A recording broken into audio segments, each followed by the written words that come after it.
औज़ुबिल्लाहिमिनश्शैतानिर्रजीम बिस्मिल्लाहिर्रहमानिर्रहीम। अस्सलाम वालेकुम फ्रेंड्स, उम्मीद है आप सब ठीक होंगे। अल्लाह ताला से दुआ है कि आप सब के लिए आसानियाँ पैदा करे और आप सबको दूसरों के लिए आसानियाँ तकसीम करने की तौफीक अता फरमाए।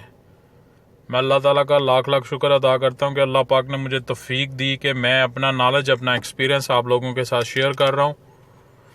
आज इस गाड़ी के बारे में मैं आपके साथ डिस्कस करूँगा। जो फॉल्ट आपके साथ डिस्कस करूँगा वो गियर के रिलेटेड है, ऑटोमेटिक गियर के रिलेटेड। ये वीडियो जो लोग ऑटोमेटिक गियर के रिलेटेड काम में इंटरेस्ट है जिनका, उनके लिए बहुत ही इंपॉर्टेंट और बहुत ही इंफॉर्मेशन है इस वीडियो के अंदर, इसलिए इस वीडियो को एंड तक देखें। और जिन दोस्तों ने अभी तक चैनल को सब्सक्राइब नहीं किया वो चैनल को सब्सक्राइब करें और वीडियोस को ज़्यादा से ज़्यादा शेयर करें। अभी ये जिस गाड़ी को मैं डायग्नोज कर रहा हूँ अपने स्कैनर के ऊपर, ये हुंडई सोनाटा है, 2014 मॉडल, 2014 मॉडल गाड़ी है ये, और अमेरिकन है, अमेरिकन गाड़ी है, ठीक है जी। और इसके गियर के अंदर प्रॉब्लम है, गियर शिफ्टिंग नहीं हो रहा प्रॉपर, ठीक है। गियर प्रॉपर शिफ्टिंग नहीं हो रहा, यानी गियर जब हम ड्राइव करते हैं तो ऐसा फील होता है जैसे गाड़ी जो है थर्ड गियर के अंदर है या फोर्थ गियर के अंदर है। यानी कह लें, अगर बिल्कुल मैं सिंपल वर्ड में बात करूं तो गाड़ी ऐसा फील होता है जैसे तीसरे गियर में फंसी हुई है या चौथे गियर में, गियर शिफ्टिंग नहीं हो रहा, ठीक है। तो इसे अभी मैंने G-Scan 2 के ऊपर इसको डायग्नोज किया तो गियर के अंदर मुझे कोड मिला आउटपुट स्पीड सिग्नल, ठीक है, P0722, ठीक है जी। अभी मैं इस कोड को स्टडी करूंगा डाटे में, इस सेंसर की लोकेशन हम चेक करेंगे, इस सेंसर की वायरिंग के बारे में हम पूरी डिटेल जो है वो पढ़ेंगे और ये सारी इन्फॉर्मेशन मैं साथ साथ आपके साथ शेयर करूंगा और इंशाअल्लाह ताला हम इस गाड़ी को क्लियर करेंगे, इस फॉल्ट को क्लियर करेंगे। जी फ्रेंड्स, मैंने डाटा ऑन कर लिया। ये सामने मेरे ये जो गाड़ी जिसके बारे में जिस गाड़ी को मैंने अभी डायग्नोज किया, एलेंत्रा है, हुंडई एलेंत्रा 2014 मॉडल है, ठीक है जी। और इसका गियर शिफ्टिंग नहीं हो रहा, ठीक है। और डायग्नोज करने के बाद हमें कोड मिला P0722। तो जैसे कि मैंने आपको कहा कि मैं इस कोड के ऊपर स्टडी करूंगा, साथ साथ इन्फॉर्मेशन आपके साथ शेयर करूंगा। इस कोड को डिटेल के साथ आपके साथ इसकी जो जितनी भी इंफॉर्मेशन है आपके साथ शेयर करूंगा, ठीक है। तो ये डाटा मैंने अपना ऑन किया, लैपटॉप स्क्रीन पे आप देख सकते हैं। ये कोड है P0722, ठीक है जी, P0722, ठीक है जी। इस कोड के ऊपर मैं क्लिक करूंगा। क्लिक करने के बाद जर्नल इंफॉर्मेशन, ठीक है जी, इसके ऊपर क्लिक करेंगे तो मेरे सामने दो पिक्चर्स ओपन हो जाएंगी, ठीक है। सबसे पहले जो है डाटे ने हमें क्या बताया कि ये जो सेंसर नहीं चल रहा, आउटपुट स्पीड सेंसर, इसकी लोकेशन किधर है। तो इस पिक्चर के मुताबिक ये आप देख सकते हैं कि ये इसका गियर के इनसाइड जो है इसकी लोकेशन आ रही है, ठीक है। ये दो सेंसर शो कर रहा है, ठीक है। एक साइज में थोड़ा सा छोटा है, एक साइज में थोड़ा सा बड़ा है। जो साइज में थोड़ा सा बड़ा है उसके साथ उसने लिखा है इनपुट स्पीड सेंसर, और ये जो साइज में थोड़ा सा छोटा है, जो लेंथ जिसकी थोड़ी कम है, इसके साथ लिखा गया है जी आउटपुट स्पीड सेंसर, ठीक है।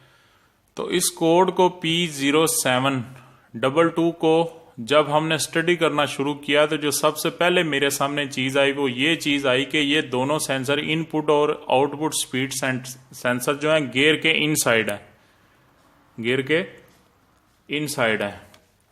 जितनी भी आजकल किया हुंडई आ रही है 2008-9 के बाद, तकरीबन काफी ज्यादा मॉडल्स के अंदर इनपुट स्पीड सेंसर गियर का और आउटपुट स्पीड सेंसर गियर के अंदर आ रहा है, ठीक है। तो सबसे पहले हमें क्या पता चला कि ये जो आउटपुट स्पीड सेंसर है ये गियर के इनसाइड है, ठीक है। और साथ इसकी थोड़ी सी इंफॉर्मेशन है जो इंग्लिश के अंदर लिखी है, मैं इसे पढ़ूंगा, ट्रांसलेशन करके आपको बताऊंगा। EFI गाड़ियों का काम करने के लिए, डाटा यूज़ करने के लिए आजकल जितने लेटेस्ट सॉफ्टवेयर आ रहे हैं मार्केट में, उनको यूज़ करने के लिए इंग्लिश आनी चाहिए आपको 50%। आपको बोलनी ना आती हो कोई बात नहीं, लेकिन जो लिखा हुआ है वो आपको पढ़ के समझ आनी चाहिए। इस तरह आपको आसानी हो जाएगी काम करते हुए। तो इस सेंसर के बारे में सबसे जो पहली उसने चीज़ लिखी है, ठीक है जी, मैं आपको शॉर्ट, डिटेल तो इसकी काफ़ी लंबी है लेकिन शॉर्ट करके बता देता हूँ। वो बता रहा है कि इसकी 2 पिनें हैं, ठीक है। एक पिन से इसको सप्लाई दी जाती है और दूसरी पिन इसकी सिग्नल है, ठीक है। PCM supplied power to sensor and control by ECM, के PCM इस सेंसर को सप्लाई दे रहा है, ठीक है, और इससे जो सिग्नल आ रहे हैं वो PCM को ही कन्वर्ट हो रहे हैं, ठीक है। आगे इसकी डिस्क्रिप्शन में इसने लिखा है इस कोड की कि this code is set when a vehicle speed is above 20 kilometre per hour but output speed signal is not detected by output speed sensor. उसने कहा ये कोड जो है ये गाड़ी के अंदर उस टाइम बनेगा, ये कोड गाड़ी के अंदर उस टाइम बनेगा कि जब आपकी गाड़ी 20 किलोमीटर पर हावर यानी 20 की स्पीड पे जा रही है आपकी गाड़ी, और PCM यानी कंप्यूटर को सेंसर से अगर सिग्नल नहीं मिलेगा आउटपुट का तो ये कोड बन जाएगा। कौन सा कोड? P0722, ठीक है जी। अभी मैं इसकी नेक्स्ट आगे डाटा के अंदर डायग्राम ओपन करूंगा, क्योंकि इसको कंप्लीट हम जो स्टडी करेंगे उसके बाद फिर इस गाड़ी को मैं रिपेयर करूंगा।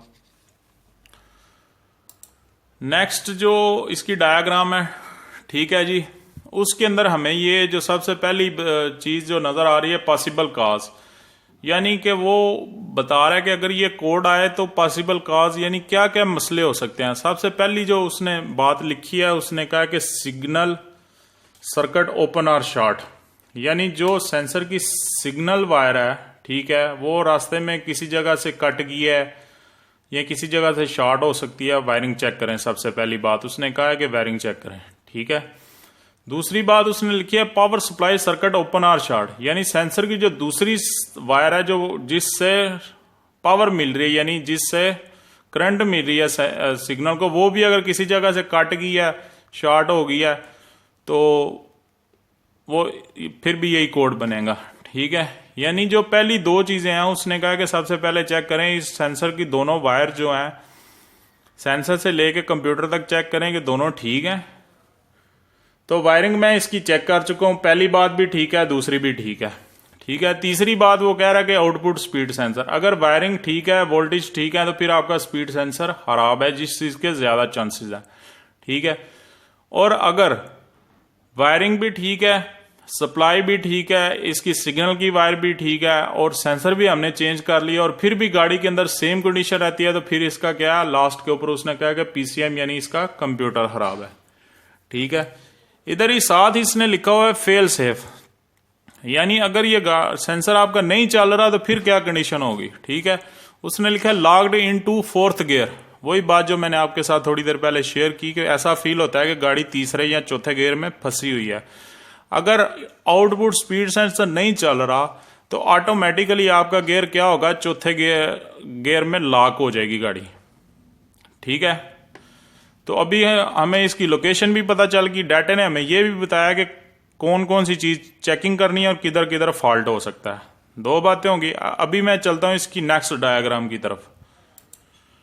नेक्स्ट पेज ओपन करूंगा तो मुझे बता रहा है इसके वोल्टेज के मतलब। बहुत से दोस्त सवाल करते हैं जब मैं किसी सेंसर की बात करता हूं तो वो कहते हैं जी आपने ये तो बता दिए ये 5 वोल्ट आ रहे हैं या 12 वोल्ट सेंसर है, लेकिन ये नहीं बताया कि इसके आउटपुट कितने होते हैं। तो जब आपको सेंसर के मतलब कंप्लीट इंफॉर्मेशन चाहिए, कौन से वोल्ट कितने आ रहे हैं और आउटपुट कितना जा रहा है, कितनी रेजिस्टेंस है, क्या है मैग्नेटिक सिग्नल है या क्या, जो कुछ भी है, उसके लिए फिर ये आपको डाटा जो है ना सॉफ्टवेयर अच्छी कंपनी का लेना पड़ेगा। उसके अंदर कंप्लीट इंफॉर्मेशन होती है। जैसे कि इसने हाई वोल्टेज बताया, आउटपुट जो है 1.18 से लेके 1.68 वोल्ट जो है ये इसके हाई वोल्ट है, ठीक है। अगर लो वोल्ट की बात करें तो वो लिखा है 0.59 से लेके 0.84 जो है इसके मिनिमम वोल्ट है। यानी मिनिमम इतने होने चाहिए और मैक्सिमम वोल्टेज इतने होने चाहिए। ये मल्टीमीटर से हम चेक कर सकते हैं। ठीक है जी। इसकी सेंसर की लोकेशन भी होगी, इसके पॉसिबल काज भी हमने डिस्कस कर लिए, इसके वोल्टेज भी डिस्कस कर लिए। अब आगे चलते हैं अगली नेक्स्ट डायग्राम की तरफ। हाँ जी, अब आ गया है हमारे सामने इसकी कंप्लीट डायग्राम। ये इनपुट स्पीड सेंसर है और ये आउटपुट स्पीड सेंसर है। ये 2 वायर इनपुट स्पीड सेंसर की हैं और ये 2 वायर आउटपुट स्पीड सेंसर की हैं। ठीक है। और डायग्राम हमें बता रही है कि ये चारों वायर जो है सीधी पीसीएम के ऊपर जा रही हैं। ये पीसीएम शो हो रहा है, ये जो बड़ा डब्बा है ये पीसीएम शो हो रहा है। ठीक है, ये पीसीएम शो हो रहा है। ठीक है। एक वायर ये सप्लाई है इसकी।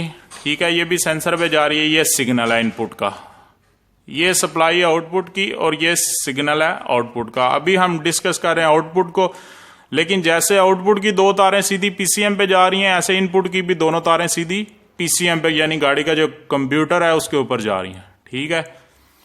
तो हमें इसकी लोकेशन भी समझ आ गई, इसके पॉसिबल काज भी समझ आ गए कि क्या क्या फॉल्ट हो सकता है। ठीक है, इसके वोल्टेज के बारे में भी पता चल गया। और चौथी चीज हमें ये पता चली कि आउटपुट स्पीड सेंसर की 2 वायर हैं जो सीधी दोनों पीसीएम के ऊपर जाती हैं। ठीक है जी, इधर तक क्लियर होगी बात। आगे चलते हैं जी अगली डायग्राम के ऊपर। ये जो सबसे इंपॉर्टेंट चीज है ये अभी हमारे सामने आ गई है। ठीक है, ये इसकी वॉल बॉडी का ग्रिप है, ये इसका पीसीएम का ग्रिप है। ठीक है।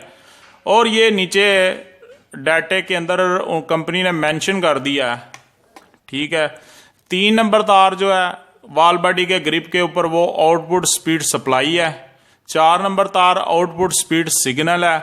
8 नंबर तार इनपुट स्पीड सिग्नल है। 14 नंबर तार जो है इनपुट स्पीड सप्लाई है। ठीक है, ये होगी वॉल बॉडी के ग्रिप के ऊपर इंफॉर्मेशन। ठीक है, ये 3 नंबर तार हमें शो हो रही है, ये 4 नंबर तार शो हो रही है, यानी ये 3 और ये 4, यानी कॉर्नर के ऊपर वॉल बॉडी के ग्रिप के जो कॉर्नर में जो तो 2 वायर आएंगी वो आउटपुट स्पीड सेंसर की होंगी। ठीक है। और ये 8 नंबर और ये 14 नंबर। ठीक है, ये दोनों इनपुट स्पीड सेंसर की होंगी। ठीक है, यानी वॉल बॉडी के ग्रिप के ऊपर इस डायग्राम को पढ़ने के बाद हमें इजीली पता चल जाएगा कि 3 नंबर के ऊपर और 4 नंबर के ऊपर और 8 और 14 के ऊपर जो वायर हैं वो इनपुट और आउटपुट स्पीड सेंसर की हैं। इधर कलर मैटर नहीं करता, कलर कोई भी हो। ठीक है, जो 3 नंबर और 4 नंबर है वो आउटपुट स्पीड सेंसर की तार होगी। ठीक है जी, आगे आ जाते हैं जी। ये ईसीएम का ग्रिप जो है बड़ा ग्रिप। ठीक है जी, इसके ऊपर 73 नंबर जो है आउटपुट स्पीड सिग्नल है और 90 नंबर तार जो है आउटपुट स्पीड सप्लाई है। 91 जो है इनपुट स्पीड सप्लाई है और 94 जो है इनपुट स्पीड सिग्नल है।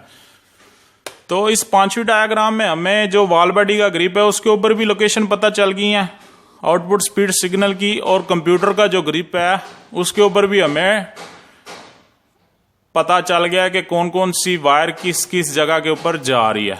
ठीक है जी, आगे इसकी नेक्स्ट अब भी डायग्राम ओपन करेंगे तो वो डिटेल दे रहा है इसके बाकी जो डाटा हम गेयर का ओपन करते हैं उसके बारे में। वो क्या डिटेल दे रहा है कि इनपुट स्पीड सेंसर अगर 748 आरपीएम हो तो आउटपुट स्पीड सेंसर 160 होगा।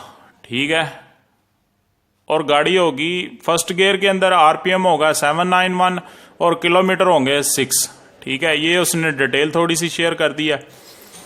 तो अभी जितनी इन्फॉर्मेशन हमें इस डाटा से मिली है आउटपुट स्पीड सेंसर के बारे में, मेरा नहीं ख्याल कि इतनी इन्फॉर्मेशन अगर किसी इलेक्ट्रिशियन को मिले और वो ये गाड़ी क्लियर ना करे। यानी इस डाटे ने हमें लोकेशन भी बता दी है। लोकेशन के मुताबिक मुझे अभी इस गियर की मैं वॉल बॉडी ओपन करूंगा, ऑयल निकालने के बाद वॉल बॉडी ओपन करूंगा। वॉल बॉडी ओपन करने के बाद जो मैं इसका सेंसर चेंज करूंगा, क्योंकि गाड़ी 2014 मॉडल है, वायरिंग जो है वेरी नीट एंड क्लीन है, तो ज्यादा चांस ऐसे ही है कि गियर के अंदर जो सेंसर है उसका कोई इशू है या गियर के अंदर जो वायरिंग है उसका इशू भी हो सकता है। ठीक है, तो कंप्लीट इंफॉर्मेशन हमें डाटा से मिल गई है।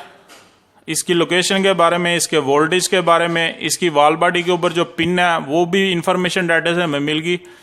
और ये इंफॉर्मेशन भी मिल गई कि कंप्यूटर के ऊपर इसके क्या पॉइंट है। तो मैं इंशाल्लाह ताला इस गाड़ी को क्लियर करूंगा सेंसर चेंज करके। सेंसर फर्स्ट जो है मैं इसकी वॉल बॉडी की वायरिंग और ये सेंसर चेंज करूंगा, क्योंकि कभी कभी गाड़ी ये ठीक भी चलती है, तो हो सकता है कि वायरिंग का भी फॉल्ट हो गियर के अंदर। ठीक है जी।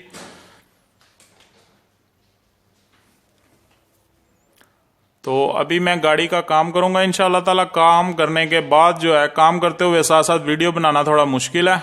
ठीक है, ये तो अभी मैं लैब में बैठा इसलिए मैंने आपके साथ ही स्टडी किया। मुझे ज़रूरत नहीं थी बगैर स्टडी के, अल्हम्दुलिल्लाह मैं इसको क्लियर, क्योंकि इस फॉल्ट को मैंने क्लियर किया। लेकिन सिर्फ आप लोगों के साथ इन्फॉर्मेशन शेयर करने के लिए, सारा कुछ करने के लिए ये मैंने वीडियो बनाई है। ठीक है जी।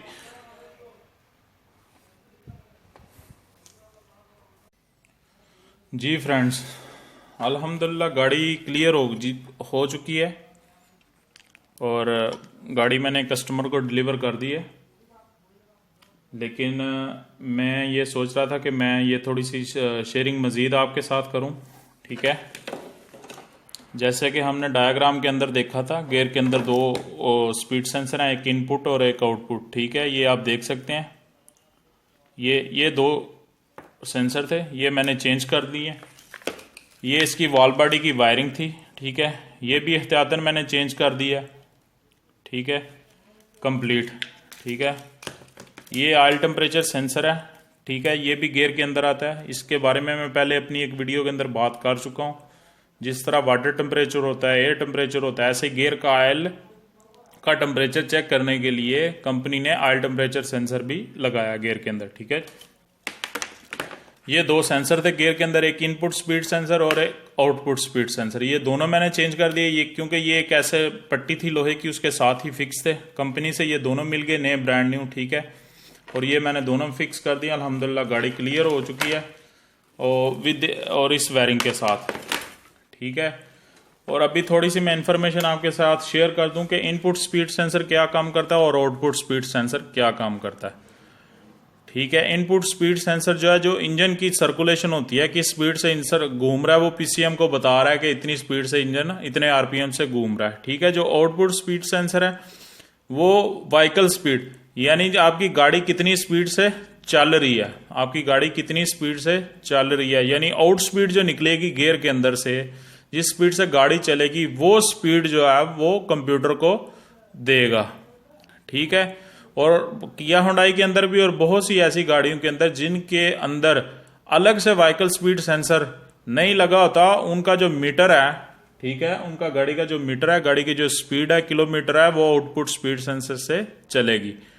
ठीक है, अल्हम्दुलिल्लाह डाटे को यूज करते हुए, नया मॉडल था, इसका काम करने के लिए डाटे को स्टडी करना बहुत जरूरी था। ठीक है, क्योंकि इसके बाहर वाली साइड के ऊपर कोई भी सेंसर नहीं है, सिर्फ ये एक ग्रिप है वॉल बॉडी का।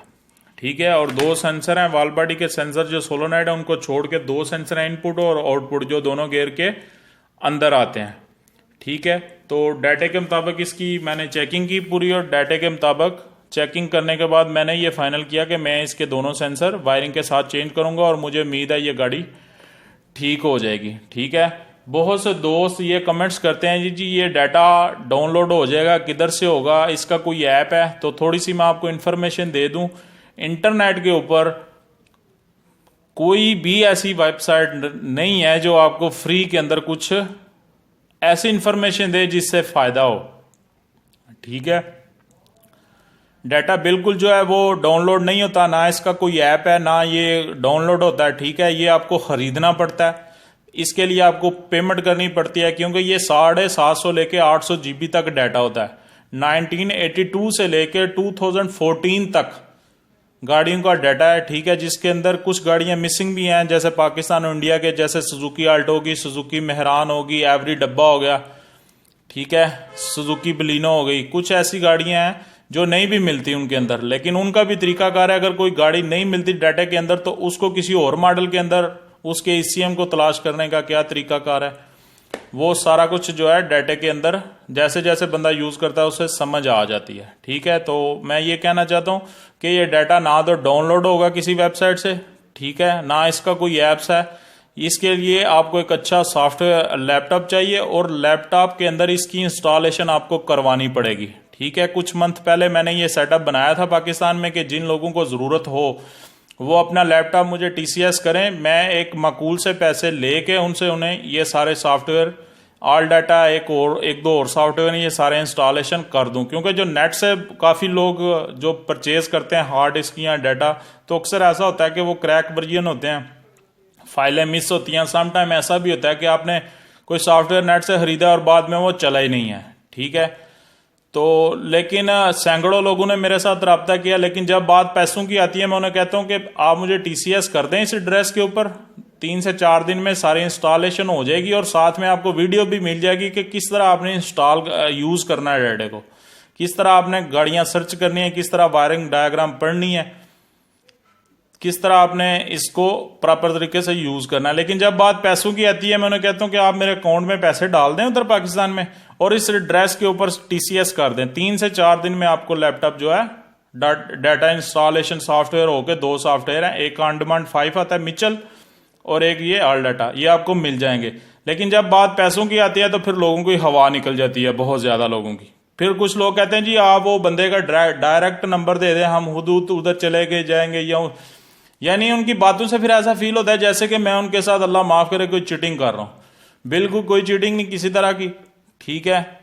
अगर किसी भी बंदे को ये डाटा चाहिए होगा तो यही प्रोसेस है, पैसे उसे बैंक में डालने होंगे, पाकिस्तान के किसी भी सिटी से होगा, वो मैं उसे एड्रेस दूंगा, उस एड्रेस के ऊपर वो लैपटॉप टीसीएस करेगा जिस तरह का मैं बोलूंगा लैपटॉप, और 3 से 4 दिन में डाटा कंप्लीट इंफॉर्मेशन उस कंप्लीट फाइलों के साथ इंस्टॉल होके तो दोबारा उसके एड्रेस के ऊपर टीसीएस हो जाएगा। और साथ में एक स्पेशल वीडियो भी उर्दू की, जैसे मैं ये यूट्यूब के ऊपर बना रहा हूँ वीडियो, ऐसे कि डाटे को किस तरह आपने यूज करना है, किस तरह गाड़ियां सर्च करनी है, किस तरह डायग्राम को आपने पढ़ना है, ये सारी इंफॉर्मेशन की वीडियो फ्री में उन्हें मैं इंस्टॉल कर दूंगा, ठीक है। बाकी नेट पे ये डाटा नहीं मिलता, ना किसी जगह से इंस्टॉल होता है, ठीक है। तो इधर ही मैं इस वीडियो का अख्ताम करता हूँ। अपना ख्याल रखें, अपने घर वालों का ख्याल रखें, 5 वक्त नमाज पढ़ें, दुरूद शरीफ पढ़ें, ज़्यादा से ज़्यादा। इंशाल्लाह बहुत जल्द नई वीडियो में आपकी खिदमत में हाजिर होऊंगा। अस्सलामु अलैकुम व रहमतुल्लाहि। पाकिस्तान जिंदाबाद।